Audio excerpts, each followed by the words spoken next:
जय माता दी दोस्तों, आप सभी को करवा चौथ पर्व की अनंत हार्दिक शुभकामनाएं।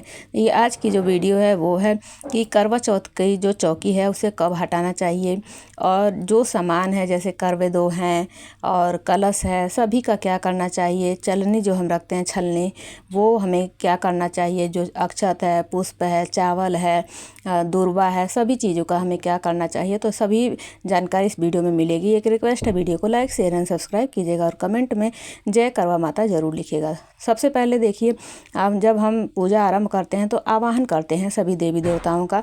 तो आपको आवाहन कर दिया, अब उनको अपने धाम पर भेजने का बारी होती है। तो आपको अक्षत और पुष्प लेना है हाथ में और सभी से विनम्र निवेदन करना है कि लक्ष्मी और गणेश को छोड़कर सभी अपने अपने धाम को विराजमान, अपने धाम को जाएं और जो भी हमारी पूजा में गलती हुई उसे क्षमा करें और हमारी मनोकामनाएं पूर्ण करें। इस तरीके से आपको सभी को आवाहन जो आपने किया है सभी को भेज देना है अपने अपने। उसके बाद सभी चीज़ें हैं हटानी है धीरे धीरे।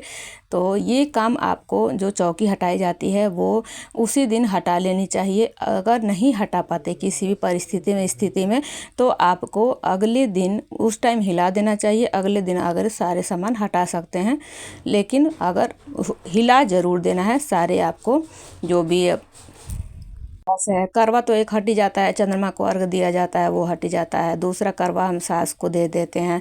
अगर अब सास नहीं है, घर पे कोई नहीं है तो पंडित को भिजवाना है तो तब भी उसे हटा सकते हैं, क्योंकि उसमें मीठा रहता है तो चीटे चीटे लगने का डर रहता है। तो करवे तो आप आराम से हटा दीजिए। इसमें जो सीख है, इसको जब आप चंद्रमा को अर्घ देते हैं और दो दूसरे करवे की सीख है उसको आप किसी गमले में किसी ज़मीन में भूमि में आप गाड़ सकते हैं, गाड़ के रख दीजिए, इधर उधर नहीं फेंकना है। उसके बाद जो भोग प्रसाद है उसको हटा लेना है।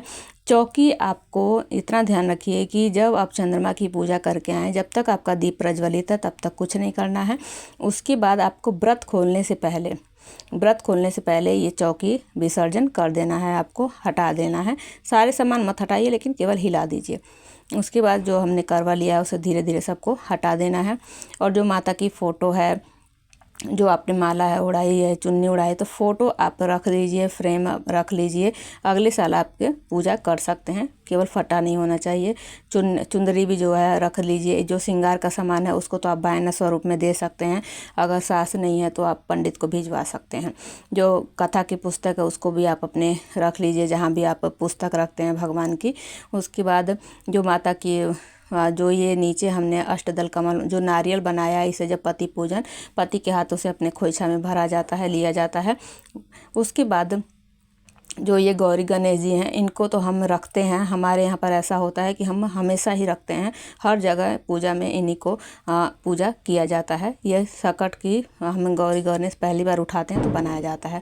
आपके यहाँ अगर नहीं होता है तो अगर आपने सुपारी पर गणेश जी की स्थापना की है, गौरी गणेश की, तो आप उनको विसर्जन कर सकते हैं, नहीं तो गंगा जल से शुद्ध करके पूजा में दोबारा से उपयोग कर सकते हैं।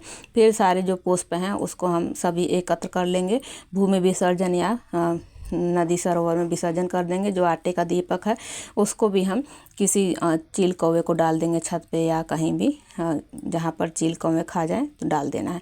जो सिंदूर की डिब्बी जो आपने माता को चढ़ाई थी, सिंदूर लगाया था, तो सिंदूर तो सुहाग आपको ले ही लेना है, पहले वीडियो में बता दी थी। उसके बाद जो आप ये पान का पत्ता है इसको आप पंडित को दे दीजिए, नहीं तो विसर्जन कर दीजिए पान के पत्ते को। जो ये अक्षत है, जितने भी चावल अष्टदल कमल बनाया आपने, अक्षत चढ़ाया है, सभी को एकत्र कर लेना है। चाहे तो आप दान दे सकते हैं, नहीं तो चिड़ियों को डाल सकते हैं, वो भी चुग लेंगी। उसके बाद आप कलश के ऊपर जो चावल रखा है उसको दान कर दीजिए। जो आम के पल्लों हैं उनको विसर्जन कर दीजिए, भूमि विसर्जन या नदी सरोवर में। उसके बाद जो जल है उसके जल के छींटे सभी घरों में लगा देना है, सभी कमरों में एक एक जगह छींटे मार देना है। जो दूर्वा है या तो उसी पल्लों से, आम के पल्लों से ही। उसका जो इसमें आपने सुपारी, कमलगट्टा, एक का सिक्का सब डाला है, इसको आप रख भी सकते हैं, नहीं तो विसर्जन भी कर सकते हैं, दोबारा यूज भी कर सकते हैं गंगा जल से शुद्ध करके। अदरवाइज आप रख सकते हैं, विसर्जन भी कर सकते हैं, ये आपके ऊपर है। जो जल है उसको किसी गमले में डाल दीजिए, किसी पौधे में डाल दीजिए, इधर उधर नहीं फेंकना है, नाली वाली में। ये हो गया विसर्जन। तो आप उसी दिन भी कर सकते हैं विसर्जन, अगले दिन भी कर सकते हैं, लेकिन उसी दिन आपको हिला ज़रूर देना है, तो आपका विसर्जन माना जाएगा। बाकी आप चीज़ें बाद में हटाते रहिएगा। ये चुनरी है माता की, तो ये आप बाद में उपयोग कर सकते हैं पूजा पाठ में, और सारे ऐसे इकट्ठा कर लेंगे। आई होप आप लोगों को भी से वीडियो पसंद आया होगा, जानकारी हेल्पफुल रही होगी। उसके बाद बता देती हूँ, जो चलनी आप वहाँ पर रखते हैं, सिंघोरा रखते हैं तो सिंघोरा रख लेना है। चलनी भी जो छलनी है, जो चंद्रमा को देखा जाता है, उसके बाद पति पूजन किया जाता है, तो उसके बाद आप छलनी भी अगले साल यूज कर सकते हैं गंगा जल से शुद्ध करके। तो आई होप आप लोग को भी से वीडियो पसंद आया होगा। एक रिक्वेस्ट है, वीडियो को लाइक शेयर एंड सब्सक्राइब कीजिएगा, और कमेंट में जय करवा माता जरूर लिखिएगा। चलिए मिलती हूँ अगली हेल्पफुल वीडियो में, तब तक के लिए जय माता दी।